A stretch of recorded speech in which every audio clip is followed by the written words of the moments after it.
What's going on, everyone? This video is going to be a little bit different than what I usually post on my channel.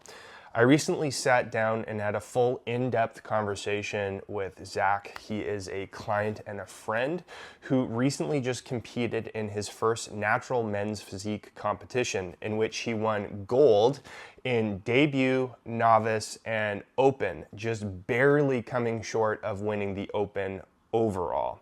He was runner-up there. Now, Zach's story is pretty special in that just 3 years ago in 2022, his starting point was this. He was overweight, out of shape, and not really incorporating any elements of health and fitness into his lifestyle whatsoever. And here we are just 3 years later, and he's winning natural bodybuilding competitions. So what we did was we sat down, we had a conversation. I asked him about his entire journey, and he shared what his motivations were, what inspired him, what some of his big struggles were.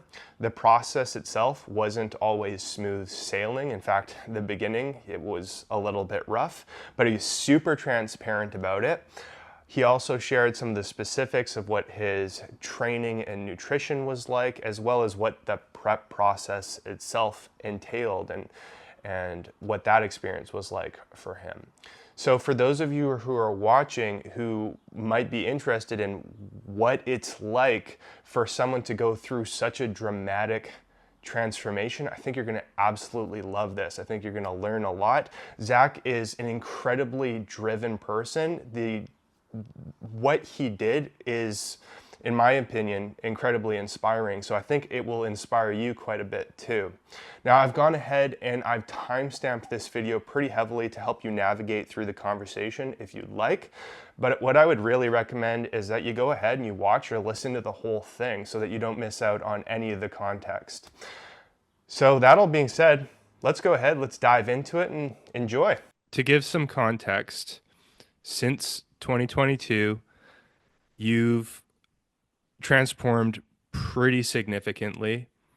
In 2022, when you and I first met, you were in a place where you weren't in the greatest shape in the world. And 3 years later, it's 2025, you competed in a natural men's physique competition and won gold in debut, novice, and open in your class. So you won gold in each of the categories that you competed in. So there's a pretty stark difference. A lot happened between the beginning of 2022 or midway through 2022 to 2025.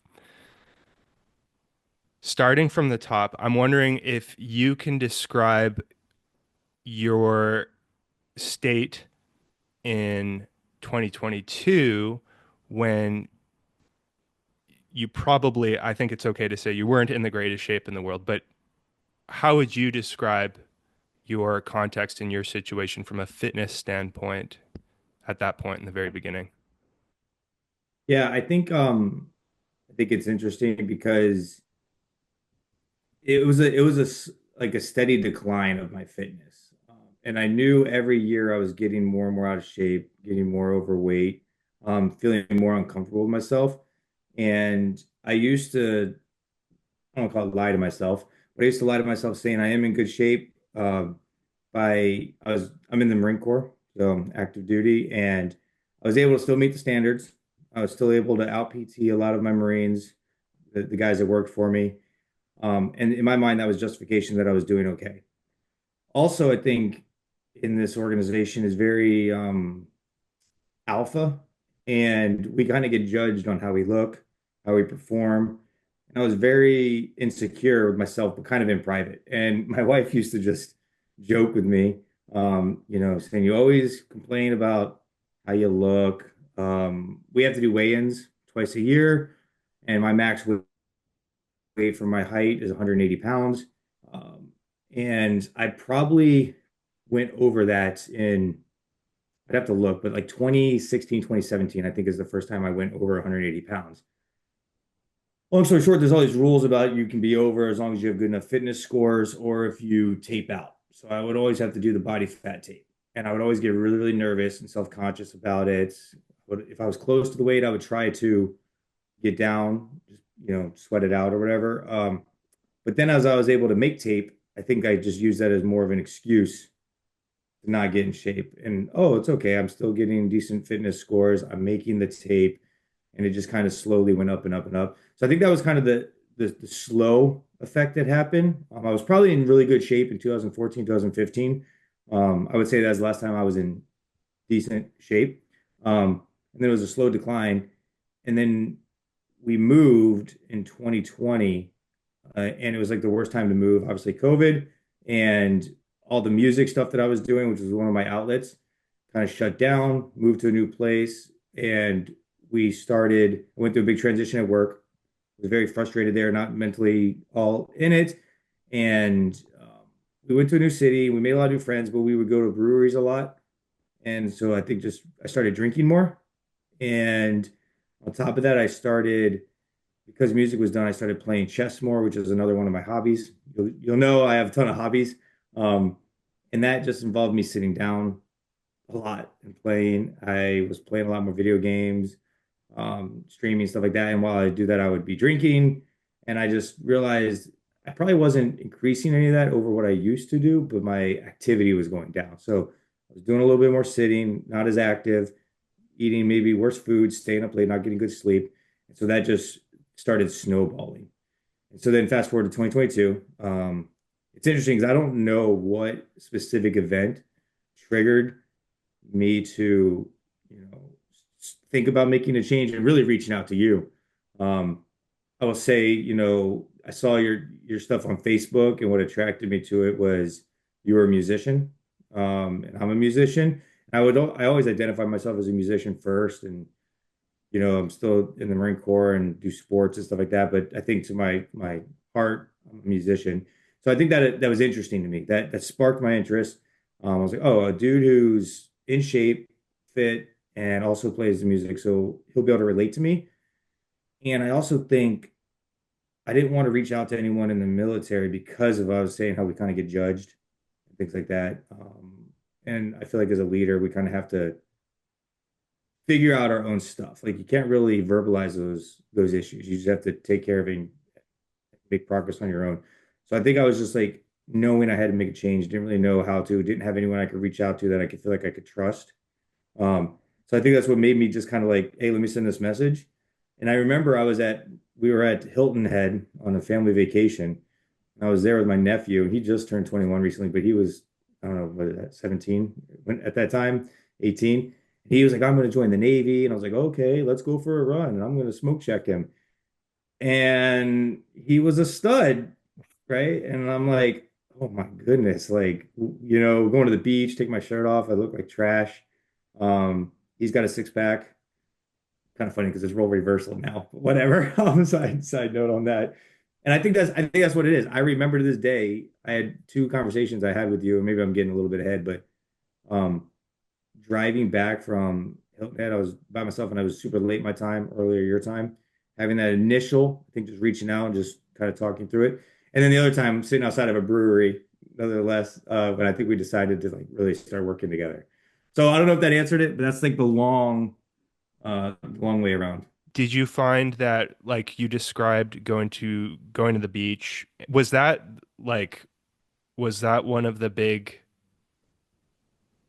moments that Yeah, led you to want change or yeah, I think it was probably it's weird. I won't say it's a big moment because I think as we talk more about that, I wasn't really fully ready. So I don't think it was a big enough moment to make a difference. I think later on when I did, make that transformation, the real moment actually triggered. But I think it was just it'd been on my mind. I would always stress. My wife would joke with me. It was like clockwork every 6 months when we had to do the weigh-ins. She's like, "Oh, yep, you always say this. Like you always say this. You're always stressing out." And so I think that was always on my mind. Um, and then with that extra stress of work and having to perform, and then how we get judged, I always felt like getting judged. And I would always try to make up for the fact, like, the Marine Corps just prides itself on physical fitness. And I always kind of like, I was always trying to argue with the system and trying to prove a point that I didn't have to be the most physically fit. I could be, emotional intelligence. I could be smart. I could use my people skills and still be a good leader. So I was just making excuses though, and I think that the beach was just kind of oh yeah, like the whole family was there. I'm supposed to be in the military. I don't look like it. My nephew's there, my brother-in-law's there, my father's there. Like, and I'm just like, okay, this ain't it. And I think at that same time, it's like fate. Your ads have been like just I was seeing your stuff all the time. Like, who is this trombone player? So yeah, I was like, let me give a flyer. And it's weird because I don't know. I've never reached out to a online, you know, coach before or really anyone. So, um, like I said, I think it was almost like a safe option because if you reach out to someone at work and they know you're struggling with that, it's like you got to deal with that if you fail or if you whatever, like how does that then get perceived? Oh, you can't even follow through. So it's like I almost did it without telling anyone at work. It's like, okay, I need to do this. It's a safe option. And I think the first time I contacted you, I didn't even tell my wife. I was just driving back and because it's like you're kind of insecure as like a man, you feel like you shouldn't like you should be able to do this like on your own. You shouldn't need to reach out for help. Yeah, yeah. It's tough to it's tough to ask for help in that context for sure. Okay, so you and I started we connected in 2022 then. Can you describe the first months that you and I worked together? Yeah, I would say month one. I think we decided like on a 3 or 4 month plan. I think when I first signed up with you, and I would say for about 2 weeks, I was motivated, man. I was ready. I was locked in. I did all the videos. I meal prepped, and I was just in. And I think you were very patient with me, and very helpful, um, very responsive if I had questions and things like that, feedback on the technique and stuff. I think even though I was in my like everything is relative, right? I think I was in pretty bad shape, but I know I had some experience. I wrestled in high school. I'd been in the gym before, so like I feel like I knew about lifting. There's some certain ones obviously I struggle with, but there's other ones I think it came easier. Um, Well, yeah, I think we kind of set up a plan. I don't remember, to be honest, if you probably told me that I needed to track calories, but I don't even think that was on my option. I don't think that was on my radar. I really just remember, okay, I'm going to get these workouts in. I'm going to record them, um, send those in, and I even posted on my Instagram. I'm back on the grind and stuff like that. And when I go back and look at those, it's funny. Um, but I just I think there was a couple things I wasn't ready to fully commit. Um, I'd made a lot of excuses. I missed some time, and I remember every time I would have to message you, and I missed like an upload or something, and I would feel guilty and bad. And I think that's like just every person. No one wants to let someone else down, and no one wants to be a failure. And I remember feeling really bad that I didn't like make any progress, or that I basically was just phoning it in. And I realized probably 2 months in, I'm like, we agreed to work together for a while, but I'm not in it. I even had a long trip with my dad, which was awesome. Drove cross country with him and stuff like that. But I remember saying like, yeah, I'm going on this trip, and so I'm not going to be able to do my workouts. And I have no idea how you felt about it. You're probably like, okay, Zach. So, and we'll probably get into it later. But the baseline that was built, I didn't realize the foundation was starting to be built that I used later. Um, I didn't notice it. It was like too much too soon, and I was trying to do it all at one time, and I wasn't realizing like the small wins that I could get. That I learned that skill later on. I thought, oh, I'm all in. I'm motivated. It's kind of like the new year, new me, January kind of stuff, like ready to go. And then after a week, it's like, oh my God, one thing missed, then another, and then another, and then it's all falling apart, and it's too much, and you don't see progress in a week, and then you just feel like So I think I overestimated, underestimated, my ability to follow through with it and how much time it would take. So that amounts of time. So that was about four months right at the beginning. Something Mhm. changed though, and it was January 1st. So between January 1st to it was May, right? The next May, somewhere around there. Yeah, Then some May, June, yeah. then you really, really started to get after it. So can you Mhm. describe that to some detail? Yeah, so I think, and even backing it up, I think after we worked together for those 4 months, May, June, July, August, right? Even I would even say that September to December, I even got worse, right? It was almost like I regressed. So it's like, okay, I knew I had to make this change, this plan, started it, I failed, right? I know you don't like to say that. I like to say that. In my opinion, I didn't accomplish what I wanted, and I think I just let that eat at me even more.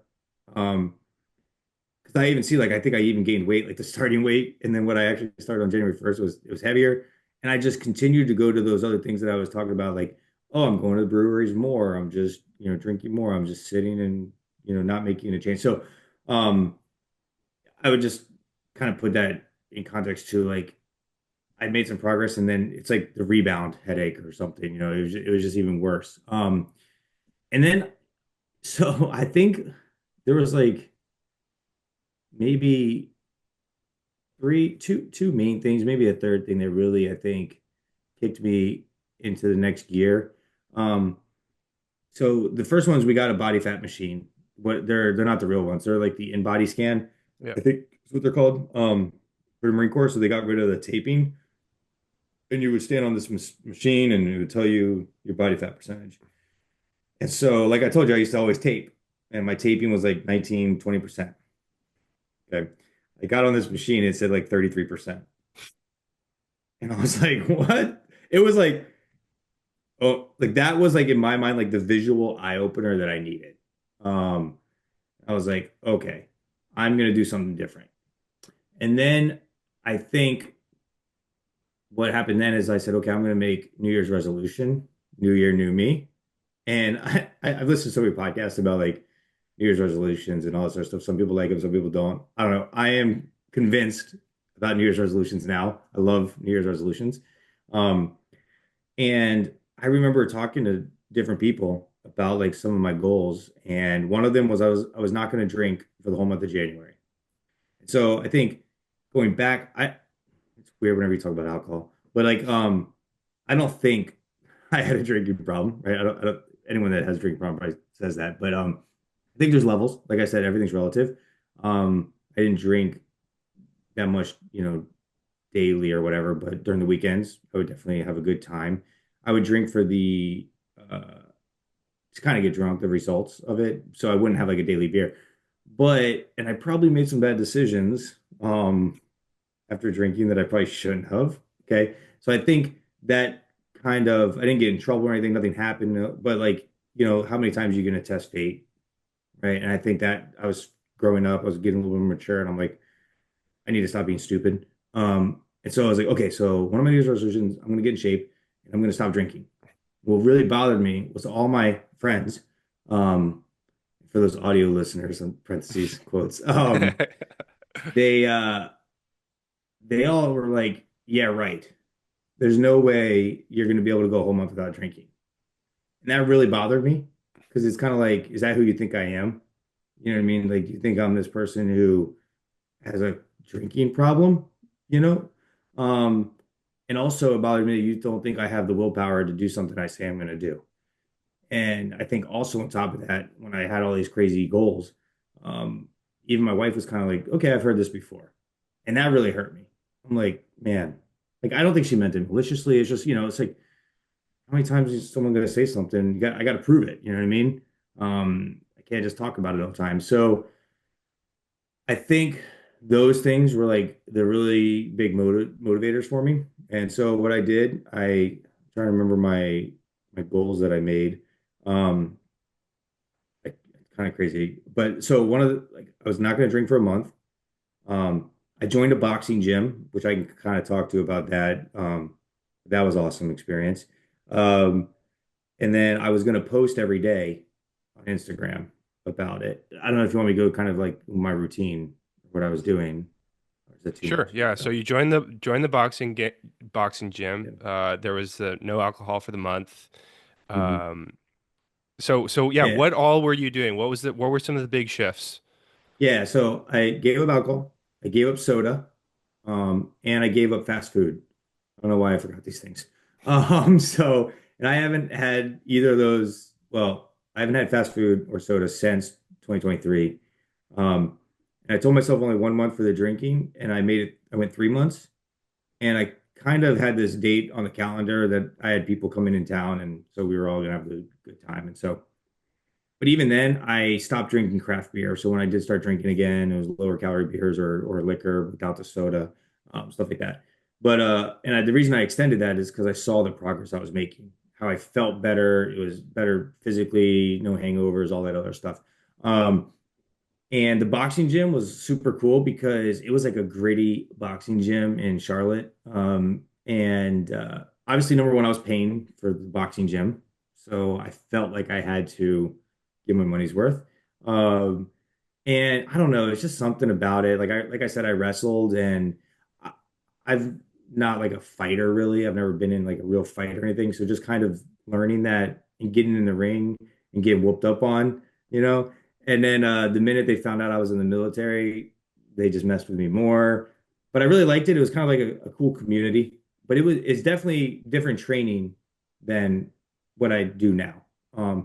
It was kind of more in line with Marine Corps-ish stuff, so very more like hit. Obviously, burst for 3 minutes of a round. Simulate like there was like boxing classes, and then there was like let's get in shape. It was all geared towards that. So really high intensity stuff. So I did that, and then the biggest thing was I started walking, and I am a huge proponent of walking. I have watched so many podcasts on walking. I think it is the number one thing if someone wants to lose weight and get in shape. I think walking is like the thing to do. We'll talk about it later, but I'm big into running. I love running, but I walked every day for 30 minutes to an hour, pretty much. I would say 6 days a week I was walking for that much. Treadmill, incline, the whole 3 miles per hour, 12% incline for 30 minutes. Um, Tons of stuff out there. You can read all about it. And it's so crazy because I used to not be able to do like 1 minute without putting my hands on that's where I started. I was like, oh my goodness, this is way harder than I thought. And so I would do like 1 minute hands on, 1 minute hands off, 1 minute hands on, and then it would slowly progress. And I progressed then to an hour, 15% incline. I would wear weighted vests. So I did that every morning. So boxing was either in the morning or in the evening, and whatever the off one, I was in the gym doing the walking, and then I started strength training with it. So I would do the walking for 30 minutes or an hour, and then strength train right afterwards. I also It's so funny and like I if you had to ask me before we kind of got ready for the prep and stuff for the show, if you asked me how many calories I was eating, I would probably tell you like 1,200, right? But it was probably more like 1,800 or something, to be honest. But I drastically decreased. I would do fasted cardio in the morning, very little meals throughout the day, and then eat a decent dinner. But I think for me, giving up the fast food, the alcohol, and the soda, I, and the walking, that probably would have shed the weight anyways. Okay, this is interesting. So you had a pretty serious lifestyle change, giving up those three or four things, all the walking plus the boxing gym. How long did you keep up with all of those different things? Yeah, so the boxing gym, about probably 2 months, like 3 days a week I was going. And then I hurt my knee. I did I felt great on this awesome run. And I ran like 10 miles one day and then my knee hurt. And so I stopped going as much because it was just bothering the knee more. And it probably pushed me to more walking, more biking, stuff like that, as I rehabbed that. Um, so that was the boxing. So that like kind of just kickstarted me into it. I would pop in from time to time, but I would say that was only really important for the first 2 months. But I think I needed it because it was like that kickstart. It was exciting, new, a lot of people. I still follow them on Instagram. They still comment on my stuff. So kind of built a community. but I still wear their t-shirt and all this other stuff that they gave me. Love it. Um, I bought all the stuff. I got the gloves, the pads, everything. But I still don't I haven't had fast food since then, and I haven't had soda since then. So I've stuck with those. The drinking, um, like I said, I drank again in March is when I decided to. But it was kind of cool because I was like, oh, I feel, and I did it with my friend. I forgot to mention we both did dry January together, so it's always good to have like an accountability partner, stuff like that. And so I felt great, so I extended that to February. I felt great. I extended that to like March 17th or whatever that day was that those my coworkers were there, and we had a great old time. And then after that, I kind of just I'll still drink, but I don't think I was well, there was a couple times I had a good time, but it wasn't to the extent that it was before. And I think really just I had to get up and go to the gym. Like I can't be hungover and stuff. Um, and I still walk to this day. I think it's definitely changed. Like right now, I'm not walking more than 10 minutes on the treadmill. It's just more of like a warm up. But obviously for the prep, I was walking a ton on the treadmill after the marathon and all the stuff that I'm working towards now, I'll go back to walking. Um, but I get my steps regardless if it's walking, running, or something like that. Um, Do you yeah. ever So I, do you ever miss like the junk food or the soda or the amount of like breweries and that sort of thing, like the alcohol consumption prior to 2023? Do you ever miss any parts of that previous lifestyle? so I don't miss the soda, which is weird because I loved soda. Um, and I don't even drink diet soda because I feel like, again, I've watched a lot of podcasts on this, like it's okay to drink diet soda and all this other stuff, 0 calorie.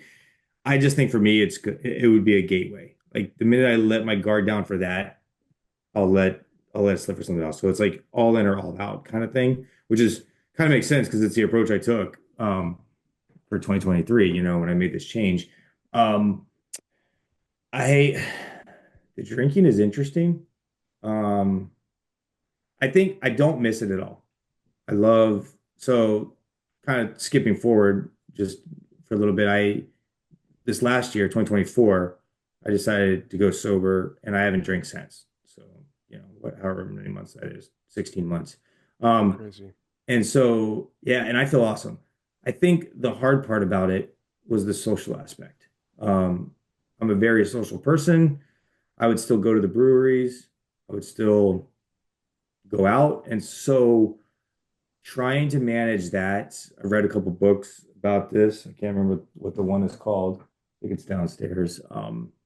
About giving up drinking and stuff like that. And I think that would be the hardest part, probably for a lot of people, is society. I think society is moving in that direction, but not not right away. Um, but you kind of really figure out who your friends are and who are not. And I realized I didn't have a lot of friends. I had a lot of drinking buddies. And so when I started to slowly pull away from them, uh, I realized I wasn't really missing anything, which is tough, right? Like people, they're human beings, they're awesome people and stuff like that, but you just have different lifestyles, and eventually, like you are who you surround yourself around, kind of thing. So, Yeah. I know I found the exact same thing for myself when I decided to go like really, really all in into like building muscle and being really consistent with the gym. I've always been mhm. consistent, but like really, really trying to make tons of progress. I had a kind of similar paradigm shift and my friendship circle ended up changing a good deal too, because Yeah. when you change your own lifestyle, it's hard to connect with other people that have very different lifestyles as yourself. At least Hmm. that's what I found for me. So I Yeah. definitely get I that.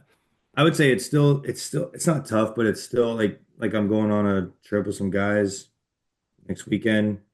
I do a Labor Day trip with my college buddies. It still kind of comes up, and so they kind of rag on me and stuff like that, or joke or whatever. But um, I think at this point they all know now. Like nothing is gonna like deter me now. Yeah. So what, after making all of those changes initially, what actually ended up happening? What kind of results did you end up getting?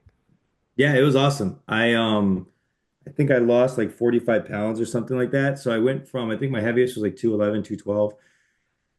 And I got all the way down to like 167 or something. And I even think I got lower than that later on.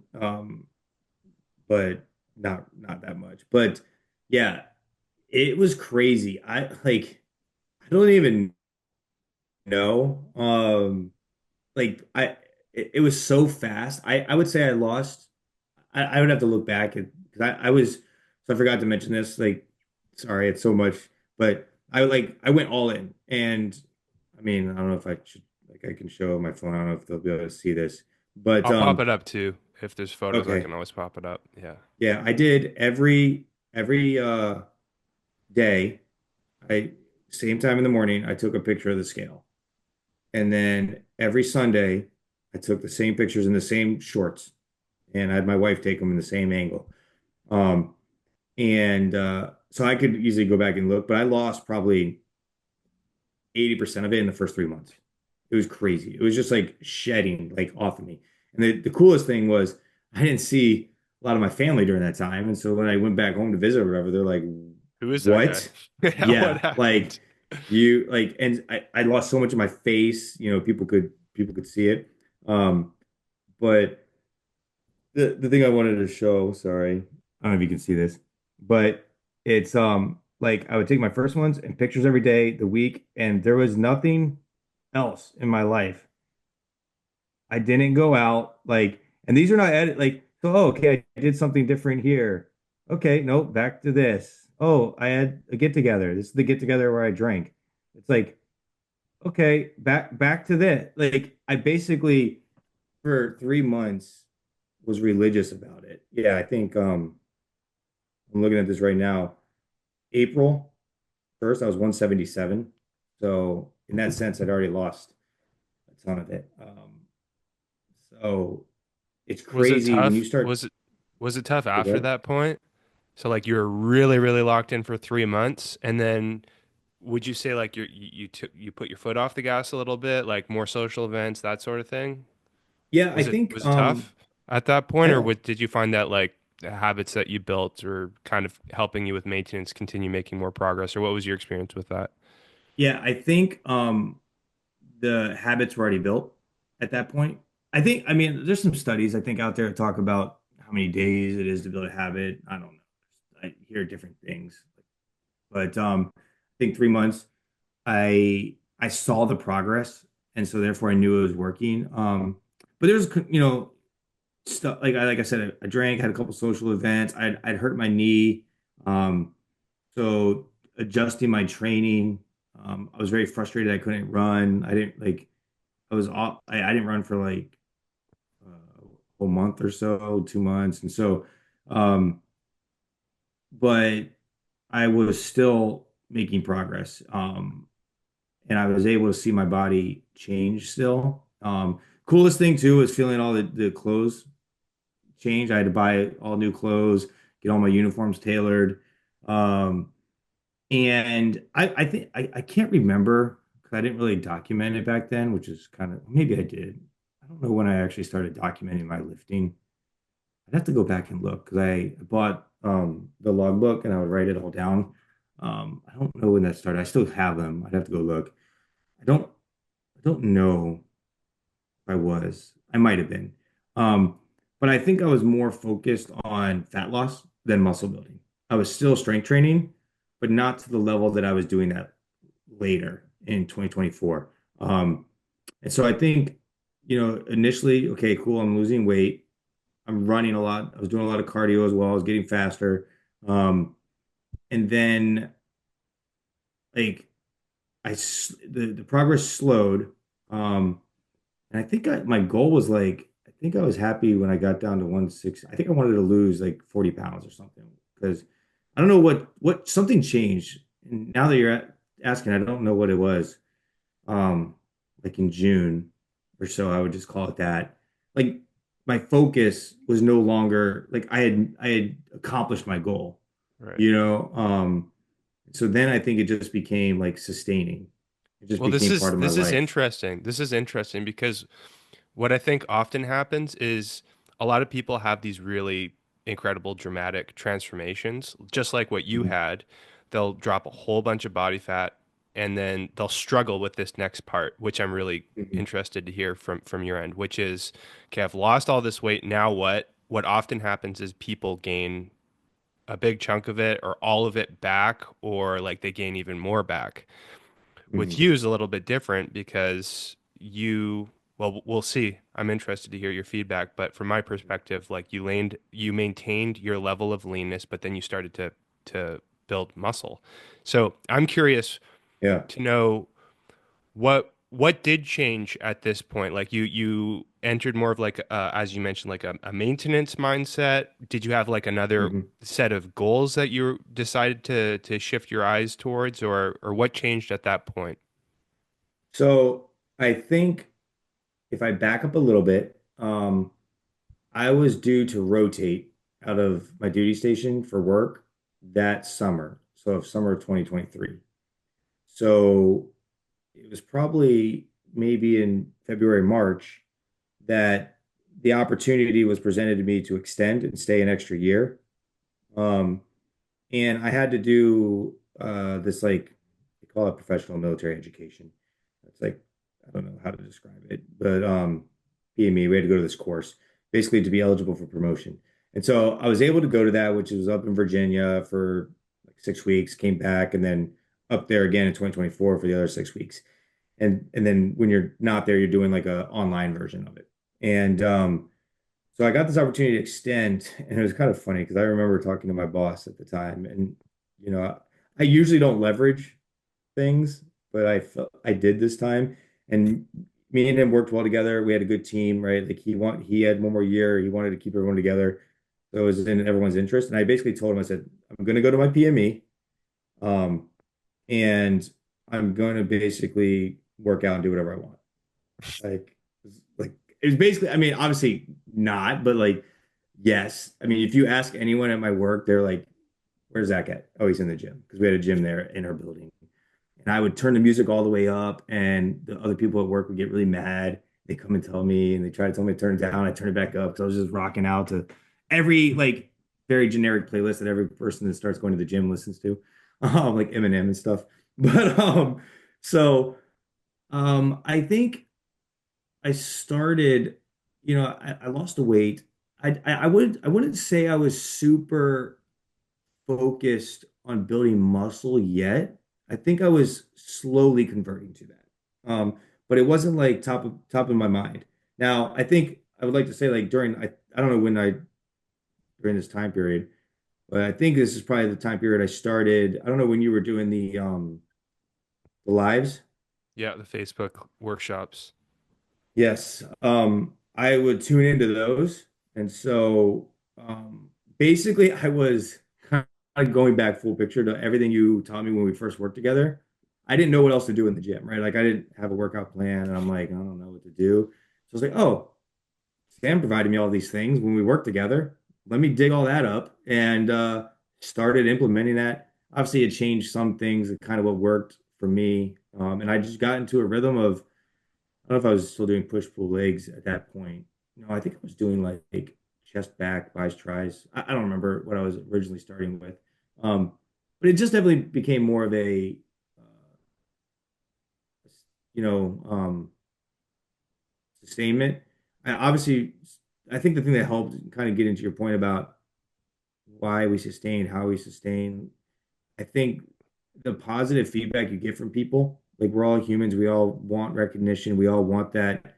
Um, I think that just helps. And it was such a crazy transformation for me. Like people couldn't help it. People kept asking me, "What are you doing? How do you do this?" And that empowers you. That makes you feel like it matters. I also saw like my my influence over the Marines and stuff like that. I was a role model for them. I was being like the leader I should have been this whole time. So just working out with them, being able to make. I remember. It's so funny. It says I remember we always do the Murph on Memorial Day. So those don't know, it's a CrossFit workout. You do like 100 pull-ups, 200 push-ups, 300 squats. You run a mile before and after. Um, and you're supposed to do it in your utilities with a flag. And so we'd always go out there, the whole team, and there's probably like 40 Marines. We do it just wear normal PT gear, just normal shorts and t-shirt, and no flags. So I went out there with my flag and I beat everyone. I came in first with the flag and I was the only one with the weight. And I remember some of my Marines came up and they were like, oh dang.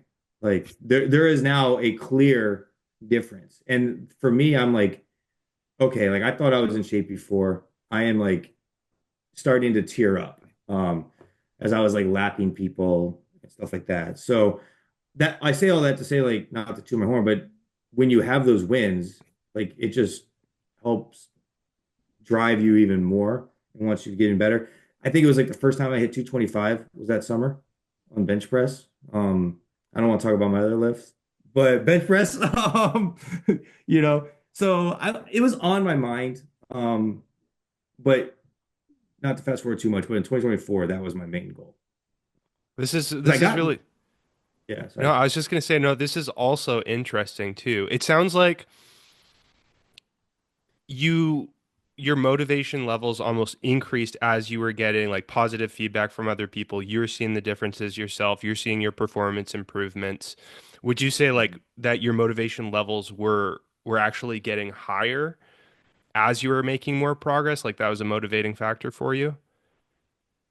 Yeah, I think so, 100%. That's Like, in, yeah, I was seeing I think the body was kind of staying the same. I hadn't really, because I got super lean. Well, I don't want to call it lean. I don't know. I lost a lot of weight. Um, I look at those pictures now. My physique is definitely better now.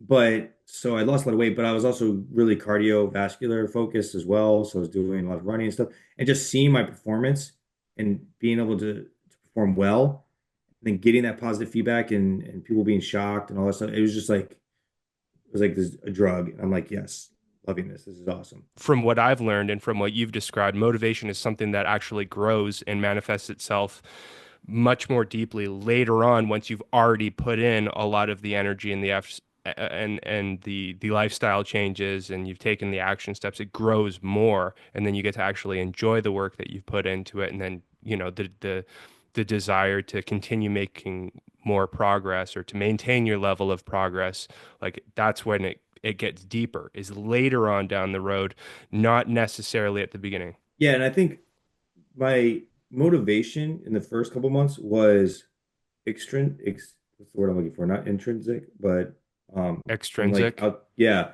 like like I was saying, I had to, if anyone knows me, I'm very stubborn.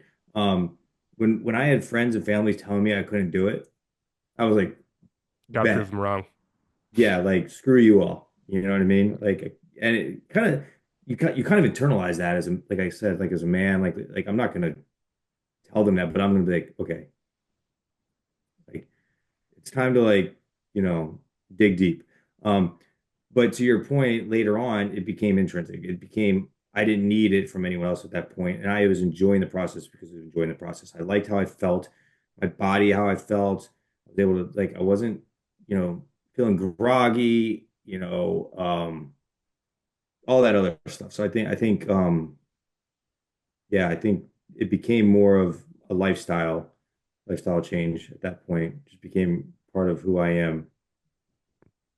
I found the same thing. It's interesting. I found the same thing for myself. The deeper I get into it, and I felt for me like I've had the desire for myself to like lift weights and build lots of muscle since I was pretty young, but it gets more fun the deeper you get into it from my experience, because Hmm. then you get to see the progress, see the performance increases.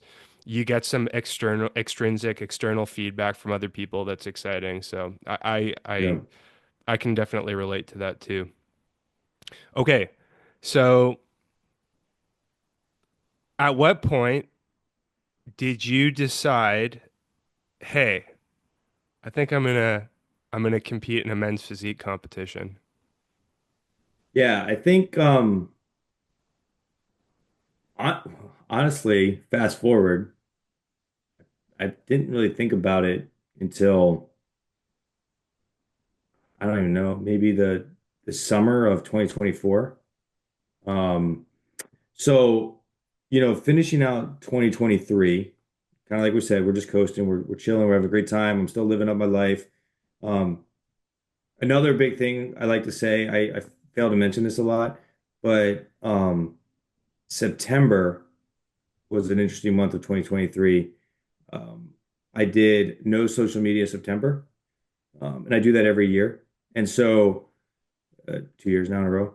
And so, like I said, I was documenting every day on my Instagram to lose that weight. And I can't remember my goal might have been 170 or whatever it was. And so once I got that, I kind of stopped. And I slowly started changing my post to like, let me show my workout videos instead of me just because when you look at it at the beginning, it was just me talking to the camera, like, hey guys, Zach here.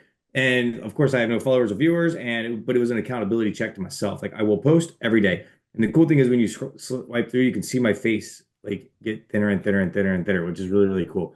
So September, I did no social media September, which I think is awesome for anyone that should go out there and do that to kind of get away. Because you can also go down a rabbit hole of just looking at other people and trying to live vicariously through them or reach the standards of social media. So it's good to kind of get away and refresh, relax.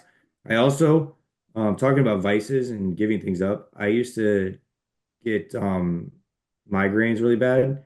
So I can't swallow pills. Don't even get me started about why. It's embarrassing. But uh I used to take these headache medicines, these like goody powders, those BC powders. And I would take them like I wouldn't even have a headache. I would feel like I'm getting stressed at work and I would take one. I would take one. And I was probably like taking like 4 or 5 a day, which is like not recommended. And so I went cold turkey on those as well in September of 2023. And I would say I probably have only had 5 headaches since. I mean, I just don't have headaches anymore. I don't drink. I don't have soda. The sugar is less. I'm not taking unnecessary drugs, or medicines and stuff like that. So I think I just kind of cleaned up my life. And January of 2024, I had been all in on these goals, right? Because I saw what it did for me for New Year, New Me in 2023. And I was like, okay, what goals am I going to make this year? I failed on some of them. One of them was read a book once a month. That was way too ambitious. But I it was to not drink for the whole year because I did, 3 months before. So I was like, let me see how far I can go with this. Um, and it was to get to 10% body fat. So like I said, we got that body fat machine. I used to take that once a month as I was progressing with my weight loss.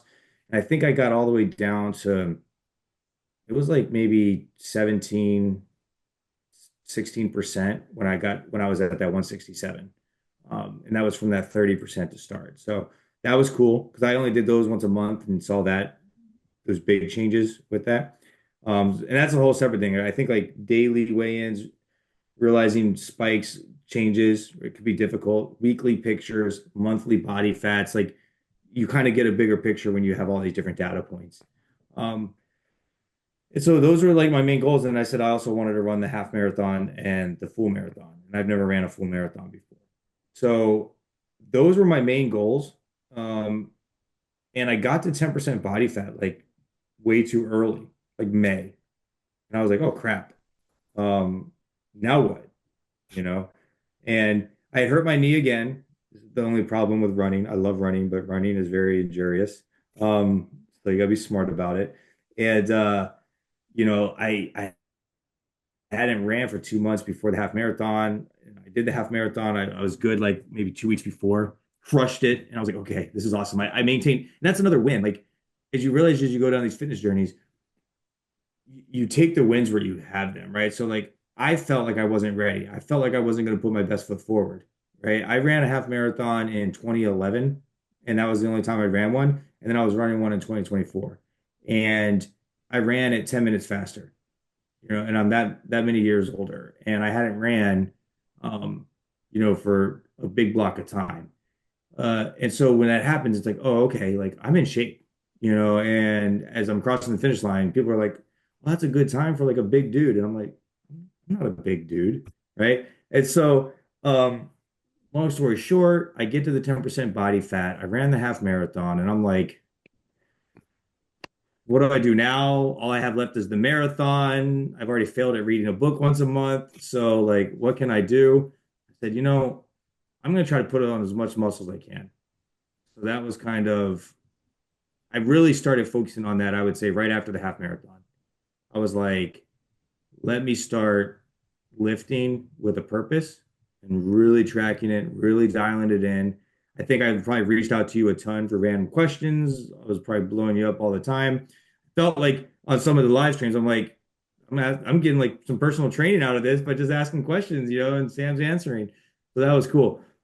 Um, but I went like, I don't know, I mean, it's kind of crazy. I look back and it wasn't that long ago. I was an animal in the summer of 2024. Like, I don't know how I maintained that. Like, I'm exhausted thinking about my schedule coming up this summer. And part of it was we moved. So I finished up some that schooling I was talking about in Virginia. And that was like in May. And then we moved in July. So I had a lot of flexibility at work because I was kind of getting ready to transition. I had a lot of time to take off. So I took like a whole 30, 40 days off. Um, and I went to the gym for like 2 hours, 2.5 hours on those days. I would go for runs for 2 hours every day because I wasn't doing anything else. Obviously, moving, but didn't have the daily grind of the 9 to 5. Um, and that really, I think, pushed me over the edge because like I saw how much progress I was able to get with that. And then I had to go back to work eventually, and that was an inconvenience. But I then have worked my fitness into it because now I need to get to the gym. Like if I don't go to the gym, I am angry. I am like Kind of feels irritable. like I need to get my you're workout missing in. something, right? Yeah. Like Yeah. even today, I didn't get to my run and I got home at like 5:30 and my wife was making dinner. And I'm like, I have this call with Sam. I got to eat. I'm going to go get a quick 3 miles in. So like I had to get it in. So, yeah, I think that's when I really started focusing on the strength training. But it was kind of weird because I was doing it at the same time of prepping for a marathon. And I actually gained weight during the marathon prep. And so to kind of give context, I know I'm rambling. I got all the way down to like the 160s that summer before. Probably going into 2024, I was mid 170s. So I had gained some weight back, but I was building muscle, I think. Like it wasn't a goal of mine, but I was after that summer of all that cardio, it's like, okay, I'm just lifting weights now. Um, so I was seeing the transformation slowly, but it wasn't a focus. And then during that summer of the marathon prep and muscle building, I think I finished the marathon at like 183. So I had like, if you think about like, which is crazy, 212 all the way down to 167, back up to 183. Like some people will be like, oh my God, like you gained so much weight back. But I looked better, I felt better, I was stronger, I was faster. Um, and like you were talking about what made me decide to compete. When I moved in the summer, I ran into some old coworkers that hadn't seen me in years, and obviously they saw a huge difference, and they were commenting on it. And I had so many people ask me if I compete, and I'm like, bodybuilding? No, I don't compete in bodybuilding. Like, what are you talking about? Like, no. And it's almost like with so many different people you don't know keep asking you questions like that, you're like, am I Eventually the you one that's start wondering, yeah, yeah, you're like, yeah, like am I yeah. missing something? And I think that's when I think I posed the question to you, like, hey Sam, like, what do you think about this? And yeah, so sorry, that was the longest way to answer your question. Some interesting topics there. So you were going all out with the lifting weights and with the marathon prepping. And what is interesting about that is you built a lot of muscle. As you mentioned, like your weight went up, right? Throughout the Hmm. marathon prep, you were lifting a ton at the same time. And this is in the reason I think this is interesting, anyways, is because people often worry about like, can I build muscle if I'm doing cardio, doing lots of cardio? And the thing is with you is you've built a lot of muscle in a relatively short period of time. And you probably built a good chunk of that muscle during that period of time specifically out of the entire fitness journey. So it's just an interesting note that I think we can like hyper fixate on like should I do like 20 minutes of cardio on the same day that I lift weight or like should I not like Hmm. lift weights at all or should I not do cardio at all if I'm lifting weights? And it's like, well, you know, it's just interesting that you were prepping for a marathon. You ran the marathon at the same time as lifting weights very consistently and really hard. And you ended up building a lot of muscle with that. Maybe that's not to say that everyone can do the same thing that you did. I just think it's interesting that you did what you did. And I would say like that year, 2024, I really started, I didn't dial in my nutrition as much as I would say I did now, but I started learning more. And so I was definitely focused on protein. I was taking creatine, like I had never done that like before. So um, I definitely started like the slow unpack of how to build muscle, progressive overloading, not to the level that I thought I needed to do it, but I was doing like the push-pull leg split, and I was doing physical activity 7 days a week, which I mean, again, I think like you said, not maybe everyone's cup of tea, but I had like a rest day. I ran 6 days a week and I lifted 6 days a week. And I did not have the same rest day on the same day. So like Friday was my off day of running, but I lifted. And then Sunday was my off day for lifting, but I ran, right? So like I didn't have a day off. Um, Now, caveat, like when I was injured or not feeling it, like yes, I listened to my body, which I think is extremely smart. There's just days I was gassed and you feel bad, especially for the marathon. Like I had a program that I was following and I wanted to do every run. And I eventually I went through a couple nagging injuries throughout and I was I was kind of bullying my way through for a while and I finally had to listen to my body and I always felt better afterwards. Always felt better after a rest, always felt better after a better night of sleep. Listening to the body. And then I would also say what I've done is whatever my priority is, my goal, I put first, right? So because I was prepping for the marathon, I ran in the mornings. I got up, got it in. And then I lifted at lunch or after work, usually lunch or whatever. Um, and then when I was doing the prep, I was lifting in the mornings and then doing runs or anything else later on. So like I think for me, just putting whatever my most important thing is first to make sure I get it done. So if I That did makes have to sense. miss for whatever reason, yeah. It makes sense. So you and I, we ended up, or well, you decided you started asking questions about the prep, and then you, you decided that you're gonna pull the trigger on it, and then you and I started to work together again, and that was November, right? November 1st, Yeah. I think it was like the official day we got the ball rolling with that, November 2024. The competition day itself was March 22nd, so it was about a 4.5 month long prep. November, December, January, Mhm. February, March, almost 5 month long prep. What was the experience like? What was prepping like? Interesting. No, it was awesome. It was good. Yeah, I mean, it's so crazy. I I made so many, I know we talked about this, like I made so many comparisons between the marathon and the bodybuilding, and I think it's really cool because you can take things, even though these two sports are completely different and a lot of people don't do them. I think for anyone out there, like you could take whatever lessons you've learned in something and apply it. And I think that's what I learned from it. I had a successful marathon prep and I did that by myself. I had some friends who were runners and helped me through it. And I basically took that and learned from it. So I think the same thing if you've done another sport or if you're good at an activity or music like we have, I think you could take a lot of those approaches and translate them. Um, I think I didn't know what I was getting into and I just sent it, which is kind of cool. Kind of goes back to my, just like a flyer on it, just do it, and like I said, like everything I do, I'm all in and I'm a very momentum person. I think, like I said, I'm all in or all out. So if I start being lazy and like sitting around watching Netflix, I will watch, like, I'll binge watch a whole series in one day. So if so I ran the marathon October 27th and we started the prep like 3 days later and I crushed my IT band. I couldn't run for like 3 weeks, afterwards. And so I was like, oh, I guess I can lift. Um, and so it was awesome. I learned more about my body and like my mental state and how I respond during that than anything else. And I think everything with fitness takes discipline, but the food discipline was so hard, and I don't even think I've mastered it. I think I was just starting to scratch the tip of it um, towards the end, and I think that was one of the coolest things, but hardest things What about the to nutrition did figure you out and find? see how your body responds. What about the nutrition in particular did you find to be challenging?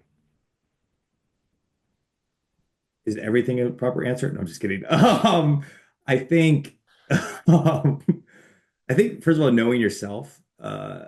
I tried like, and you warned me, and I remember saying like I have some non-negotiables, right? Like I'm gonna eat dinner with the wife as long as possible. I'm gonna have the holidays and all this other stuff. I I think the hardest thing is tracking, 100%. And then me not being honest with myself when I didn't track correctly and knowing that's okay. I think meal prepping is underestimated, like on how much time it takes, but it really doesn't once you learn. It was like, oh, I can't meal prep. It's going to take me all Sunday. Like I had that stuff down to like 20 minutes. I could meal prep while I'm cooking actual dinner. Um, but and I was trying to like I was basically trying to do it, but not like to the fullest extreme as possible. I was trying to eat the tasty stuff still. I was trying to just maintain the calories and not track the macros. And I think that can work, but you're not going to reach the potential that you can, right? Like it's not optimized. And I remember you telling me that, um, like that you can do that, and you can show up, or you could show up your best. Like you could show like, and I was like, shoot, like Sam's calling me out in the nicest way ever because he's never mean. Um, and I just remember like, man, that phew, okay, yeah, I guess I have to lock in. Um, so I think that was hard. I think eating the whole foods, I tried to fight that. So I was just resistant to it. I was like, I can willpower my way through this, but I couldn't. So I finally, you know, saw the At light one towards the point, end. though, you really did dial it in. So like we were like 4 or 5 weeks out, and Yeah. you did start tracking pretty meticulously, and those little things that you were trying to fit in here and there, you kind of cut those things out. How did you find Mhm. like so those last 4 weeks or so when you like really dialed things in? Like what were some of the changes that you noticed? Like was it harder? Like was it mentally harder, or was it easier than you thought it would be to like really start dialing it in? And what kind of changes did you notice like with your physique at that point too? Yeah, I think it was it was harder but easier in the same sense because kind of like I said with the soda where I just shut it off, I just finally told myself like I don't even like have the option anymore. I'm not eating the one little chocolate that's 20 calories. Just like put that away because then I'll eat three more chocolates. Next thing you know, I have 60 calories. Like not even drinking the chai tea coffee that's 60 calories. I had to put that away and drink black coffee. So just like I didn't even open up the idea for it. And I also started shutting down some of the social stuff as much. I still did some things. Um, but it sucks going to a restaurant when everyone else is eating and you're like, can I get a salad? But then you can't even trust the salad. So I was doing that for most of the prep. But the last 4 weeks, I either didn't go or I just didn't eat. I was like, nope, I'll eat at home. I'm not like, I know some people will bring food, but like, I feel like that might be rude. Like you're going to a business, like bring your own stuff. So I would just eat beforehand and I love LaCroix. I didn't talk about this, but sparkling water has been the best thing ever because I love carbonation. I would like my friends would make fun of me. I would bring like three of these to the restaurant with me and just like drinking them because like I felt like it would keep me full. I would like Why pour them not? into their cups with Yeah, ice. yeah, yeah. Yeah, I'm like give these to me. So locking that in and then yeah, the physique. It's weird because it definitely locked in, but I almost didn't realize it. Like you almost become blind to it as you see your change, especially because it was like that 4 week. Look, when I look back now, yes, obviously I see that, but that every day, um, and I think is it's like anything. The tighter you get at something, the better you get at something, the more you're going to critique it and stuff. So it's like, oh, am I looking better? Sure, I guess maybe it's a little bit better than the day before, but it's just like little changes. But those little changes added up over those 4 weeks. And yeah, I mean, obviously, I kept getting tons of compliments at the gym. Like the last month, 2 months, I mean, it was every time at the gym, someone would come and talk to me about it. And yeah, I think those last 4 weeks, though, also, I was super irritable. I mean, you warned me of that. And I didn't notice it until the day after the show.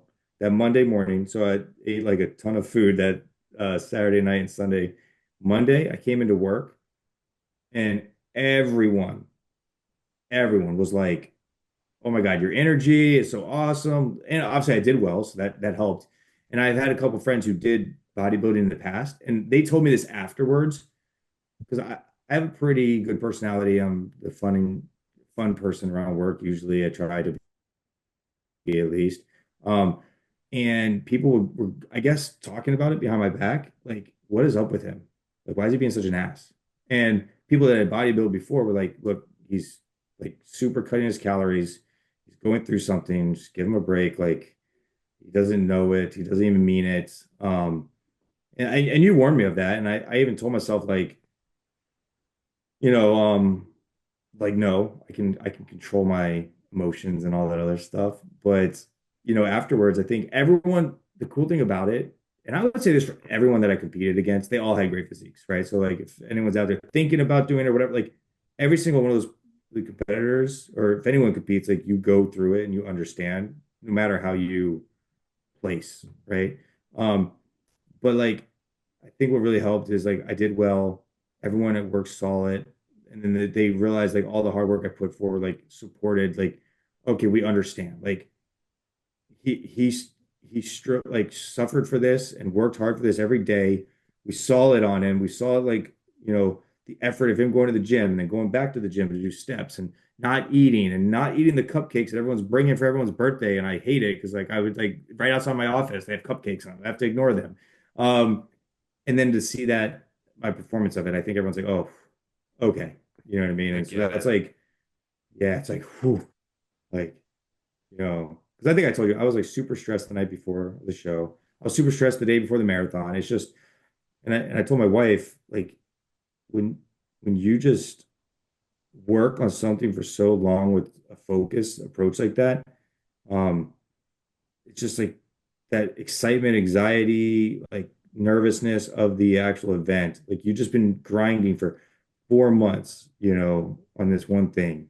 And then it comes and you can see like you threw everything at it, performed super well. It's an awesome experience. And it's kind of funny. I might be getting ahead of myself, but I told myself I was going to do one marathon. I'm not going to do another one. What did I do a week after I signed up for next year's marathon? Said, "Oh, I'm just gonna do one bodybuilding show. I don't know. We'll see. What am I gonna do next year?" Right? So, um, it is what it is. So Yeah, yeah. no, But go ahead. oh yeah, and I mean, well, I just was like, yeah, that was a lot about the diet. We could talk about a little bit of the training too if you want, because that's the fun part. But sorry, go ahead. Yeah, I was just gonna say some of those things that you mentioned, like feeling more irritable, your coworkers noticing like your energy levels were down. That is one of the toughest parts about prepping, especially near the end, from my experience too. A big chunk of the battle is keeping up with the rest of life, right? Yeah. So like you're hyper focused, you become dialed in, and you were really dialed in those last 4 weeks. But like for myself too, like I get really really dialed in. I start to get like hyper focused on the prep itself, and you start to feel the impact of the diet and the training and everything start to wear at you. And a big part of the battle is maintaining everything else in life too. And also, I don't know about you, but like for me, I get like a hyper focus to prep too, where like I watch like more, I have a desire to watch like more fitness videos or watch other prep Oh yeah. vlogs and like getting really, really locked in with that. And it's like maybe I should like, I got other things that still are a priority and I need to do those things too. But it can I found for me that's one of the things that I work on like between each prep is trying to balance that element, balance the balance, I suppose. And I think to that point, I think an important thing is having a support system. At least it was for me. So I think it's kind of crazy, man, when you go like through these fitness journeys and just it could be a lifestyle change, a bodybuilding competition, marathon, whatever someone's goals are. But like just realizing how like having like I had my drinking buddies. I realized they weren't really my friends. They weren't the circle I needed, right? And so my circle has gotten smaller. My circle has gotten tighter, right? And Obviously my wife is like my, number one. But my family was all on board. Everyone was all on board. And I think the important thing is I talked to them all about it before I signed up for either one. I got them on board. I don't think they fully understand it, but we had the conversation. So I would say like for those people that have 9 to 5s, families, kids, right? Like, have those conversations and just be aware. Like everyone at work knew I was doing it, right? So like it's not a surprise. Like I think it's okay to go through these struggles and kind of be off or hyper focused as long as people understand why you're doing it. If you're like Yeah. at work and you're just doing some unfocused, no one knows why, they're gonna like it's gonna be problematic. I remember telling, but I think to your point about balance, I remember telling my wife, like when I was doing the marathon prep, uh we had family visiting when we were moving. I said, I am going on my long run. I don't like really care. But what did I do instead? I woke up at 4 instead of 6 and I got the run in. You know what I mean? So that way I was up and going to breakfast with the family and stuff. And the marathon prep, I was like, I'm still going out um to dinner with you guys, but I'm gonna meal prep. I'm like I told her at a certain day, I can't when I decided to really lock in, said, honey, I'm gonna eat with you until this date, and then that date, I'm eating chicken and tilapia and spinach every day. I can make it for you if you want. She's like, no. And I said, I still cooked breakfast every Sunday, and I made her breakfast, and I made mine with egg whites and protein pancakes instead with 0 calorie sugar or syrup, which tastes awesome when you don't have anything else. But yeah, so I think just having that important balance and Yeah. and informing people. And then like because when you get down or you have a setback, like you have someone that you can rely on, like a coach. What was the training like during prep? That was the best part. I think that's one thing I loved. Again, I'm kind of high engine motor, so looked forward to that part of it. And we kind of talked about earlier how I was trying to implement some of the things that you had taught me a couple years before, but I hadn't really figured it out. Um, I think with like your guidance and um, like direction to like progressive overload took it to the next level, right? Like I think just strength training in general, important, right? People should do it. I know there's like a lot of, I was actually talking to my sister today about it. Like, she's like, oh, I listen to this podcast and they say that women need to strength train. I'm like, yeah, yes. Do you have questions? I can help you. But I think unlocking progressive because I used to be, and I'm sure there's people out there. Like, I 100% know someone out there believes this because it is. It's a fact. That 3 sets of 10 reps is not it. Okay. Like I thought that was what I was supposed to do. Um, and you could do like I used to do the opposite muscles because I was like, oh, I'll go really fast. So I'll do my chest, I'll do 10 reps. And then while I'm resting my chest, I'm gonna go do a superset of my triceps, or I'm gonna do a superset of my back, and I need to get a sweat. And that means I'm working hard, right? And I think I learned a lot of this kind of throughout, but like you made it very clear, like we need to lift with intention and focus. I think also injury prevention is huge. It's kind of ironic. I've gotten injured so much running. I have not gotten injured lifting, you know? So I think when you do it smartly with small progress, it's like the chances of getting injured is not very high, in my opinion. Doing correct technique and everything. But figuring out like you gave me a rep range, and then a weight and said, okay, hey, hit 12 reps on the lighter day, 8 reps on the heavy day, whatever it was. If you hit it the first set, then you get to move up next week. But this week, your next 4 sets, you just do as many as you can. And I would always try to, I think I rarely would get to like the same reps twice, which made me feel like I'm actually pushing closer to failure like I'm supposed to. I worked out with a friend. I think we talked about this. I was kind of mixed about it, but the cool thing about it was I was able to go to failure a lot, which some people are afraid of, or they don't know where it's at. I was able to go to it and not worry. I had a spotter there for me. So that way I know if I actually have one more in me or not. Um, and just seeing my progress and my strength go up with that progressive overload, and then giving like the appropriate rest in between.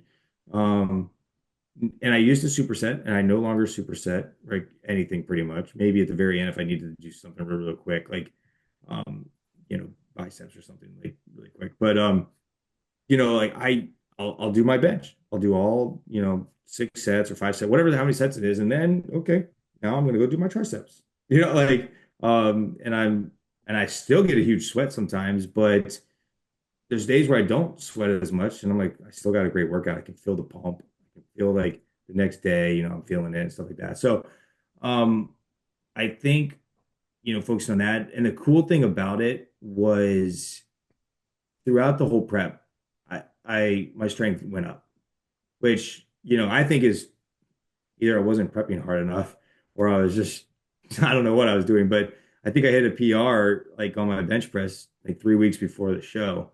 Um, and so, yeah, I just saw huge progress with that. I think I kind of talked about how when I showed up, I had a ton of muscle. And it's interesting because I can't describe like exactly how I did that. When I look at some of the other guys' physiques, I think one of the benefits I didn't have to cut a ton of weight um, from where I was at to where I got, so I didn't lose a lot of the muscle with it. But yeah, strength training was awesome. I would usually do it in the mornings, like 5:30 in the morning, get it done before work, and then at lunch, I would go back and get whatever remaining steps in that I needed.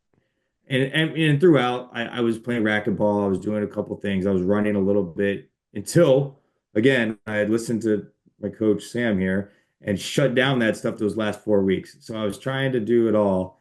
In those last 4 weeks, I stopped running, I stopped playing racquetball. I locked in the diet, and I actually did not overdo it. It was really hard for me on those days where you're like, it's okay to have less than 10,000 steps.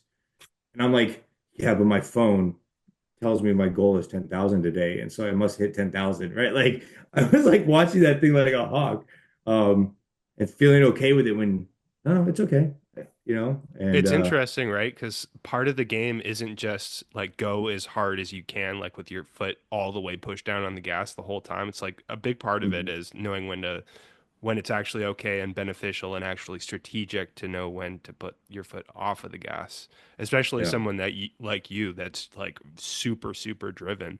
But it's interesting because it almost seems counterintuitive. Like I want to get super lean and shredded and hold tons of muscle on stage, so I got to like put everything on the line every single day. So sometimes it can seem like a surprise to just how beneficial it can be to know when like, hey, you know what, like this actually is appropriate Yeah. that I can maybe, do a couple thousand less steps today. It's kind of funny when like I look back at it, and though, I mean, who knows, but those little changes that we made probably made a huge difference. Um, like dialing in the nutrition the last 4 or 5 weeks, easing off the intensity, getting the rest and the sleep that I needed. Because I think, and we talked about it until then, there's a lot of weeks where I was at 5 hours, under 5 hours, um, stuff like that. So, leading up to the show that last month, I really put a more focus on it, which makes me more excited about next time because now I know. You got But everything that you learned this time that you can apply right at the beginning at the next one. So yes, that will be fun. That will yes, be cool to see. No, yeah. it's real. Hopefully I don't. Yeah. Go ahead. Sorry. No, I was just gonna say, and it's you showed up and you had a ton of muscle. You built all that muscle in a relatively short period of time too. Like considering like you really just dialed things in. Like you and I first connected in 2022. At that point, you weren't in the greatest shape in the world. You really got into it though in 2023, but you weren't even like fully locked in with the strength training. It was like you Mhm. probably built some muscle with the boxing gym that you were at, but not the same way as the strength training, right? So like you built a huge portion of the muscle that's on your frame like after like partway through 2023 and beyond. So you built a lot of muscle really quickly. But it's interesting that like your personality and your mindset was to like it's like you mentioned you implemented the progressive overload throughout the entirety of prep and you were surprised yourself just how much you continue to prep despite being, or to progress despite being in a prep where you're dieting for fat loss. You actually got stronger all the way through. A Yeah. big part of that is because you're really like, at least from my perspective, you're very driven and you want to go after it really hard in your training sessions. And it's just interesting. And I think that's part of the reason why you held so much muscle too, was just like you kind of have this maybe like, you're just very assertive with your training sessions. You're Hmm. assertive and almost offensive. And I think again too, like there's times where like and we did and you did pulled back a little bit in the right spots. You got better sleep, which I think was huge, going from five Hmm. hours to sleep on weekdays to, at least 6 or 7 or maybe on the Yeah. odd day 8, right? Yeah. It makes a big difference. But it just I think it's worth noting that you trained really hard with almost an offensive approach to your training, which, you know, there's definitely points where it's good to pull back a little bit for sure. But overall, you were really, really getting after it. And you ended up holding a lot of muscle on the stage. And I think what can happen, and I fall into this sometimes too, is you get closer to the end of prep and there becomes a deeper temptation to start to become more lackadaisical with training. I think that's a common thing that happens across not everybody, but a lot of competitors, right? Hmm. You start to feel more tired and energy's lower, even when you do get okay sleep.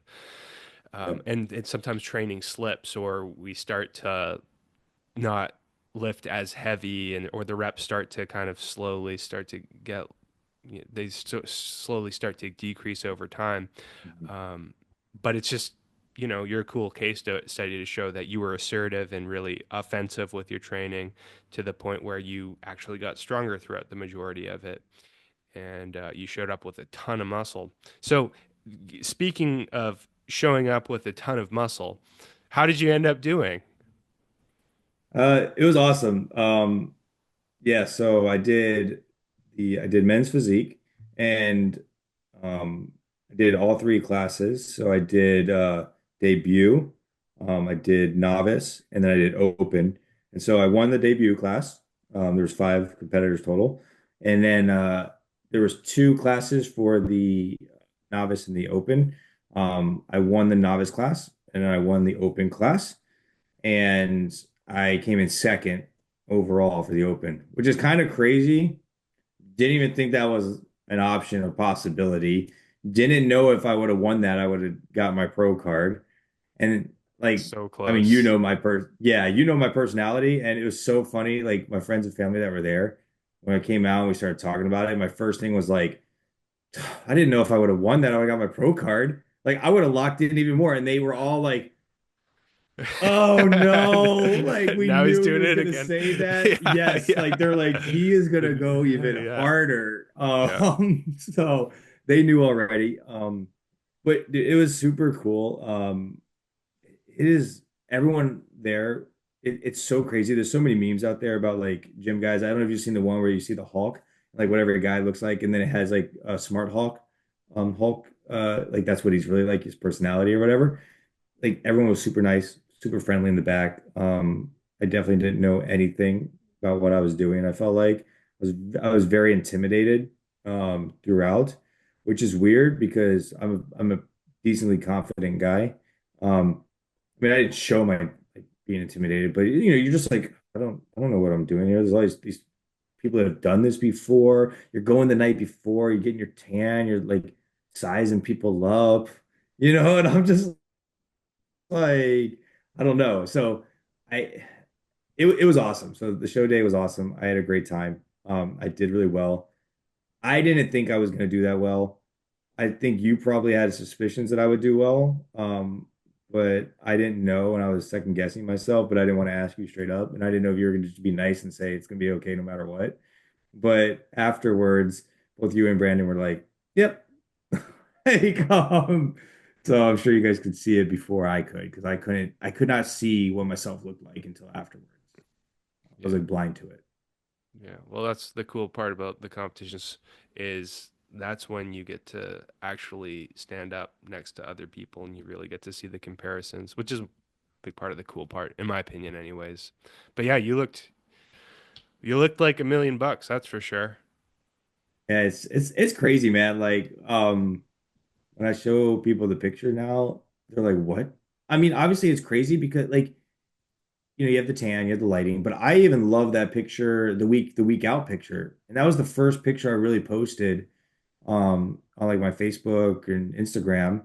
That like, I think I had told people I was doing the bodybuilding thing, but I wasn't really like throwing it out there a ton. I was training, I was putting some stuff out there of me training, talking about it with close friends, but it wasn't like super apparent. Like if someone just scrolled across it, they'd be like, "Oh, this guy just works out," you know.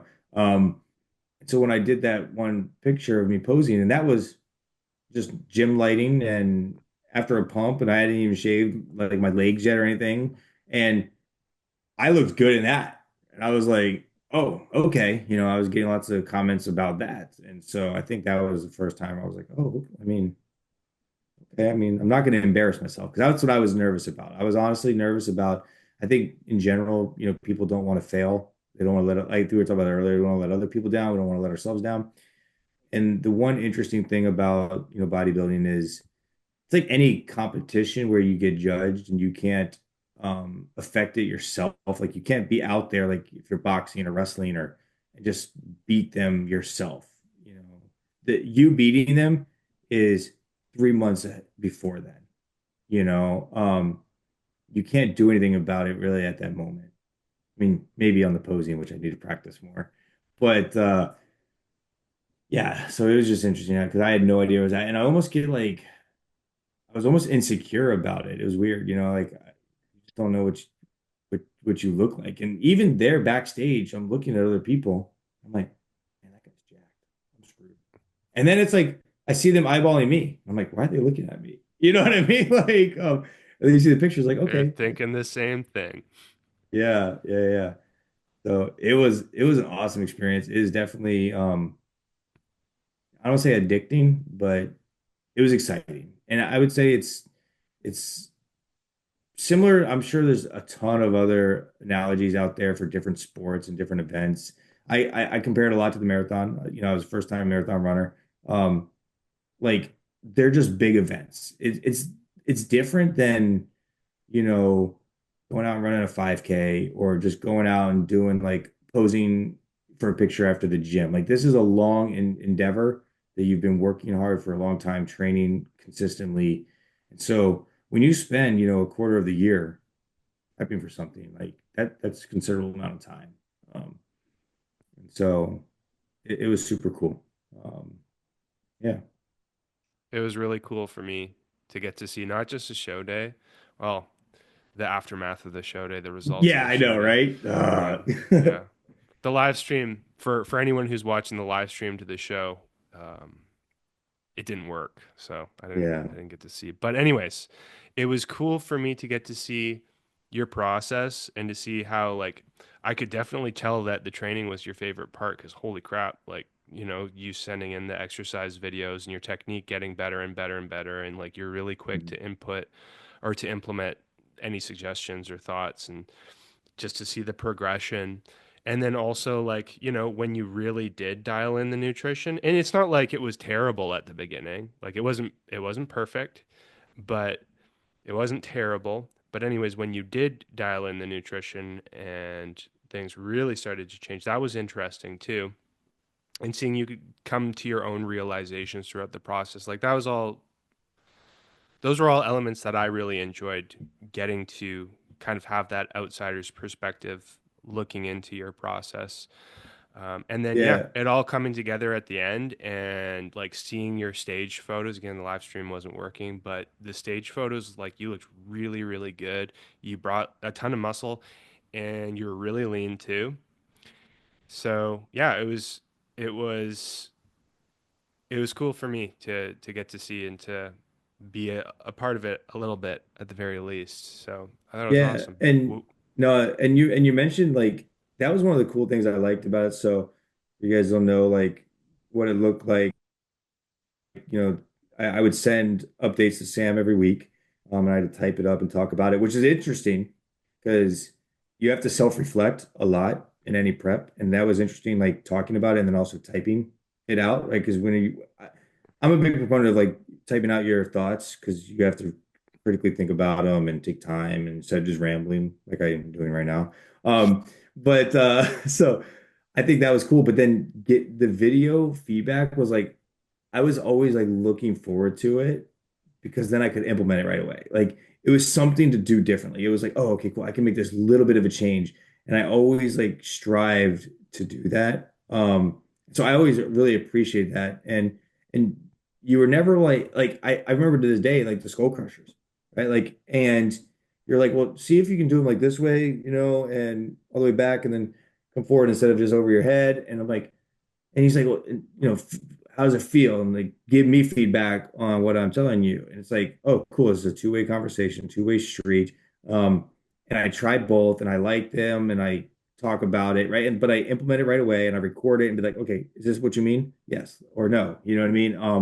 And that was cool because it was like a game within a game. So it's like, yes, I'm progressing on the weightlifting and stuff. Okay, but now I can progress on the technique. And I remember to this day when I hit that squat for the first time that was like perfect. And you're like, "Psst, never do a squat that is Never. not like that again." And Yeah. it's so funny because I did squats today and I literally looked, I'm like, okay, I'm 90, thank gosh. Thank gosh, at least I'm Yeah, 90. yeah, At least yeah. I'm 90. That's good. That's good.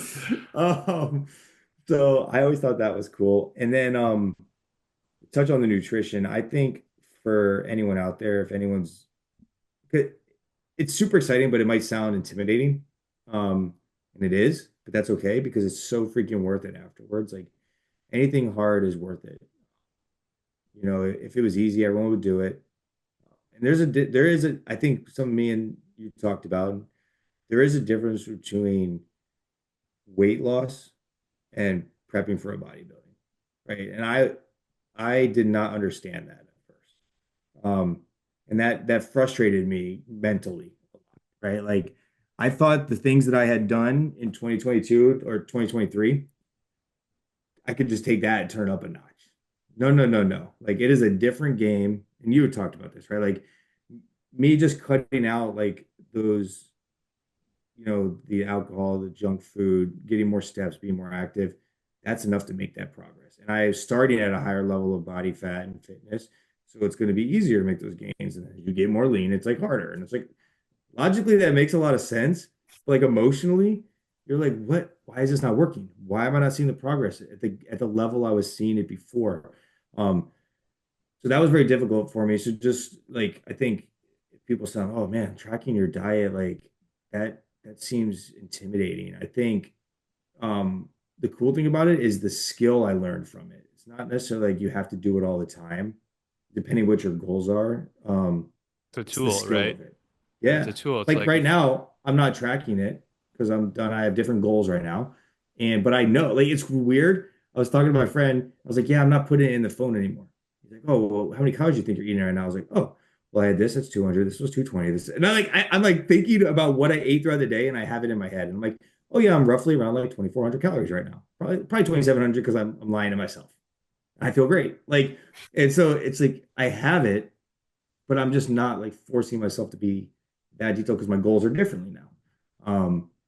And I think that was important. And that you kind of I touched on it, you alluded to it. Like I think that was the hardest thing for me was being honest with myself and then being honest with you.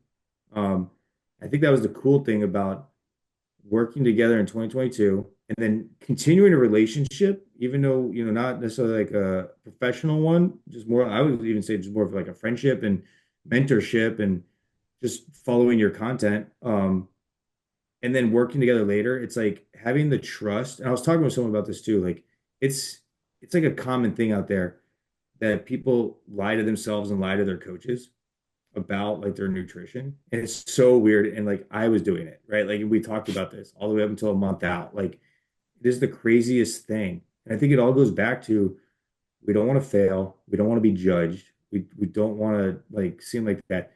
But the cool thing is when I told you about it, you're like, okay, like what grade would you give yourself? Like that was like, I think super eye-opening for myself. I think for you, and then also like when we work together in the future, we're gonna have so much of a better starting point.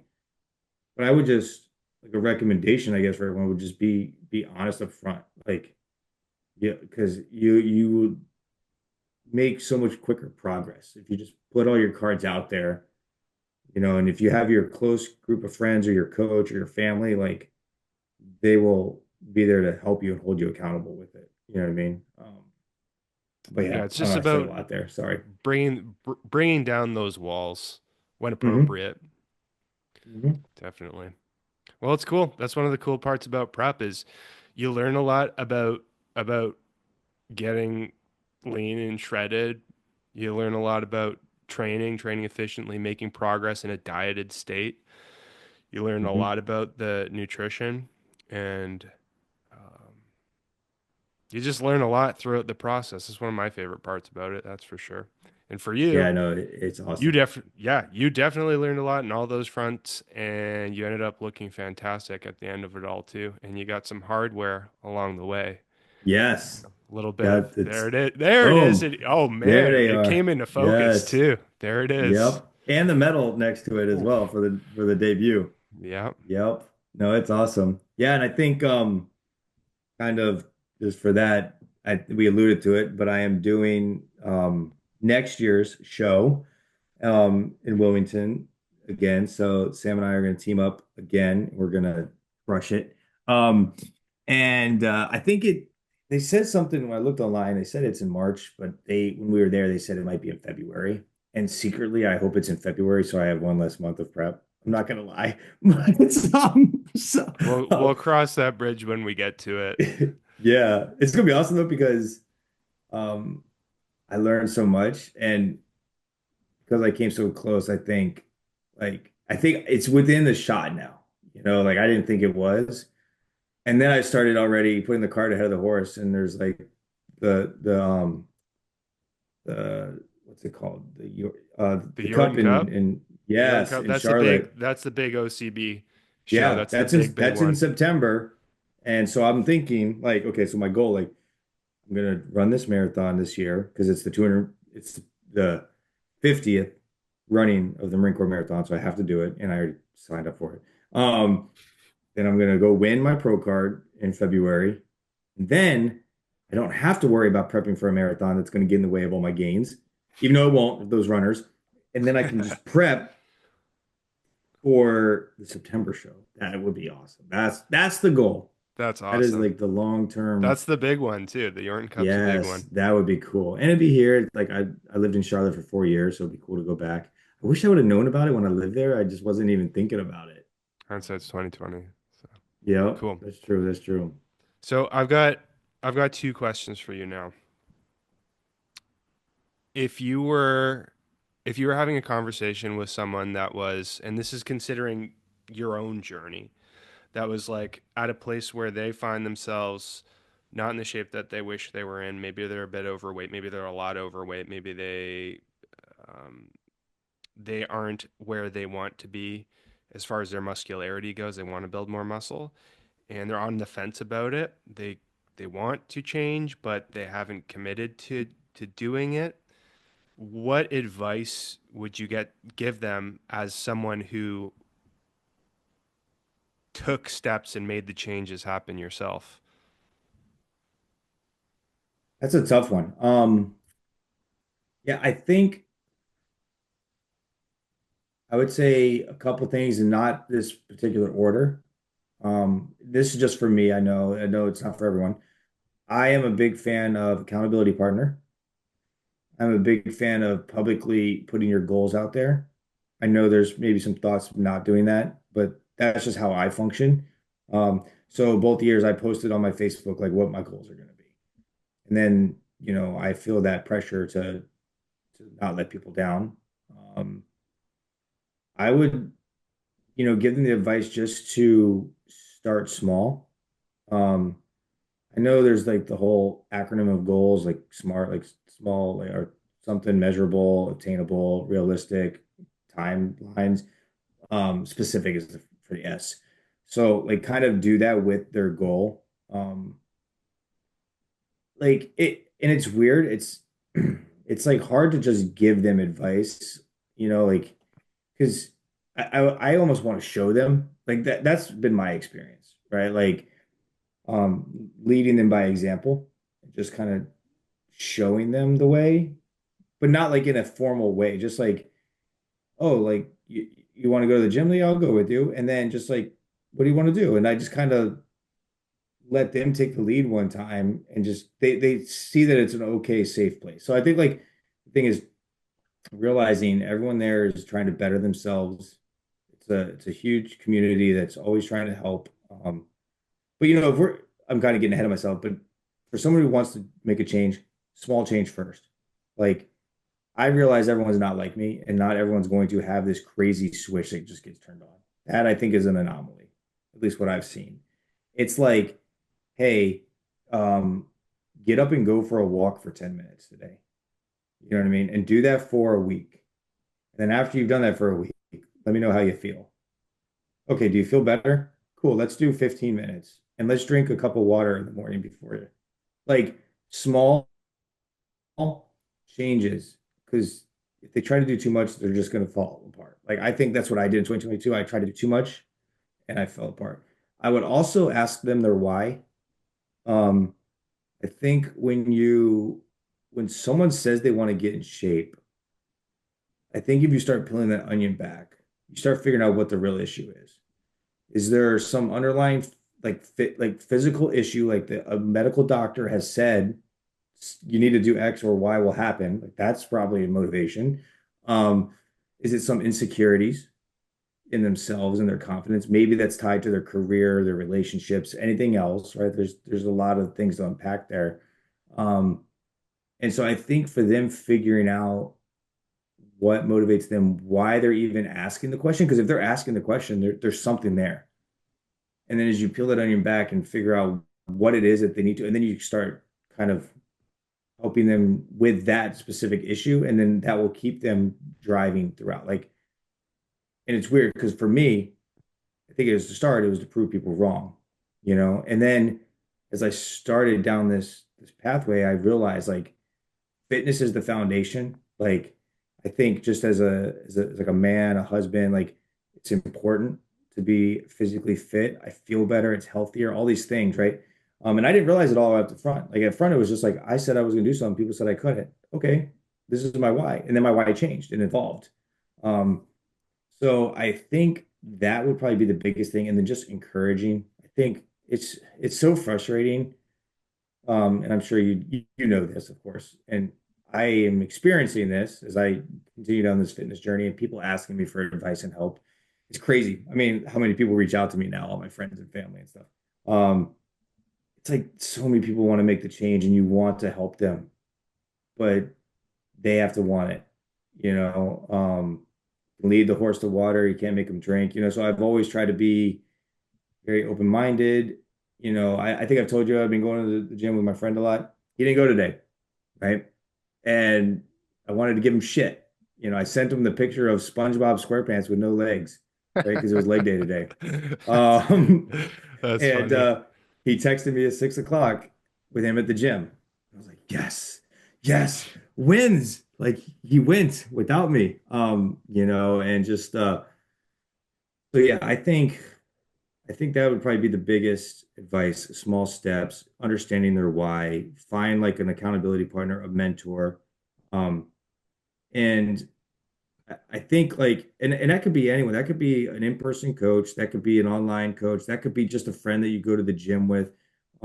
Whatever you need to help you. Like if you need like a friend that's going to be kind of an ass to you, okay, cool. If you need a friend who's going to be nice, okay, cool. If you need a coach, that you're going to pay because you have that monetary value to it, okay. Is it a gym membership that you're going to spend on or at home? Like whatever you like will hold you accountable. But ultimately, those are all just little tools to get you to find that intrinsic like reason to want to do it. And I think it's unrealistic for everyone to start there. It has to be developed. But yeah, that was a long answer. Sorry. I love it. I loved it. Okay. So the next question, similar to the first, what would you want someone to know that's considering starting their first prep, their first natural bodybuilding or bodybuilding competition? What do you think that they ought to know before they commit to doing something like that? And what advice would you give them? So I think what they should know beforehand is it will be worth it no matter what, no matter how you show up. It will be worth it. It might not feel like it. It might sound like the prep is awful. You might have heard some things that it's like, oh my God, my diet. Okay. It will be worth it. It's like anyone that finishes the marathon. Like everyone loves it. Like they wear their medals proudly. Right. Like, and whatever organization you do, like the organization I did was very um welcoming, very nice. Anyone that was a new, like if they had competed before, they kind of made a point to go talk to people. Just very nice, very well done, very like athlete focused, which is cool. So it'll be worth it. And the advice I would give, I think we touched on it. I would talk to your friends and family about it before you commit. And I think honestly, that's advice for anything. Like you shouldn't really make any big decisions without talking to your friends and family about stuff. Um, I, if it's their first time for sure, and even if it's not, I would definitely advise getting a coach. Um, and I think I would not have been successful if I didn't have you correcting me on different things, providing your positive mental attitude, because we're going to be our worst enemies as like, especially without going too deep, I think with the music background, and I know you know this, like we're our worst critiques. And I think that's an awesome skill that we have in critiquing ourselves that not everyone always has. But people like you need that honest feedback from someone who's going to give it to you. You did it in a very professional, nice way. I also think like opposing coach, right? Super Brandon. freaking important. Yeah. Like I wish I would have done more. I signed up originally for three. So for those no, like I did 6 lessons with Brandon. I did Shout three out at to Brandon first. Emsley. Shout out to Brandon Yes, Emsley. Yeah. he was awesome. Yeah, I did three lessons with him, and I thought I was only going to do three. And immediately, like I'm telling you, like after lesson one, I was like, "Yo, we're doing 3 more lessons, like minimum, like because crap, I have a lot to work on." Um, and I would have done them. I would have done more, and I would have done them sooner. Yeah, because it's just so huge, and it makes you enjoy it more on game day because you're not feeling awkward. You have people that are awesome posers out there, and you're just like, man, I want to show off what I've earned. So I would say, it's going to be worth it no matter what, is what you know. And then the advice would be talk to your friends and family, get them on board. They need to be on board. They don't necessarily need to understand. There's a difference, I think, is what I realized. My wife, I don't think to this day understands. But she supported me. And she was on board with it. So um, there's that. And then I would get a coach and I would get opposing coach or one and the same if that's the thing. Um, and be honest with yourself and your coach. And if your coach is not okay with that, then it's not a good coach, right? But like, you know, it's so hard not to want to lie to them and just be like, it's so weird. I don't know, like, I'm sure you know this. Like, I don't know if you've experienced it, but like, it's so weird. It's like, we share so much about this journey, and then I don't want to tell you I had 100 calories. Like, what is that? That's crazy. You know, so like now it's like open kimono. Like, let's do it. Like, let's just work on it, get better. So I think just for anyone out there, when you get a coach, be honest, be open, be receptive of feedback. Um, yeah, and I think just enjoy it. I mean, it's awesome. It's cool. And lift hard. Again, it was amazing to see you go through that whole process. I had a really good time getting to um, have a get to be in your corner throughout to see how you grew and how you learned throughout it, and also to see you crush it. So, anyways, it was awesome, man. Next year, I'm bringing home the pro card for you. Some more hardware. Yeah. Well, Yes, yes. So I did not know that I would have been that close, man. I did not know, and I was like, "Oof." But well, it's reaffirming, right? It's like, well, hey, I guess I'm up there. It's like, why? I guess I can do it. Now you know what your yeah, potential is, or you have a better idea of it, anyways. for sure, for sure. And yeah, like I said, I definitely appreciate everything. For anyone out there, like it's kind of cool to go through the whole journey, and I hadn't really thought about it. So it's kind of cool to put it all in perspective. But I reached out to Sam in 2022 for whatever reason, right? Like the Facebook ads got me, the trombone player got me, right? And I took the leap of faith and contacted him. Um, and we worked together. I call it a failure. Sam calls it It's I was building a learning. foundation, learning, right? I Yeah, it's just part of didn't the follow learning through. process. Yeah. It's part of the learning Um, process, man. and then just the content, the information, I would call it the mentorship throughout was awesome. Like for those that don't know, like I probably bothered Sam more than like anyone else. I would randomly shoot him messages, like just randomly, like 2024, in January, about a lifting technique, and he's like, "Oh yeah, Zach, oh, here you go.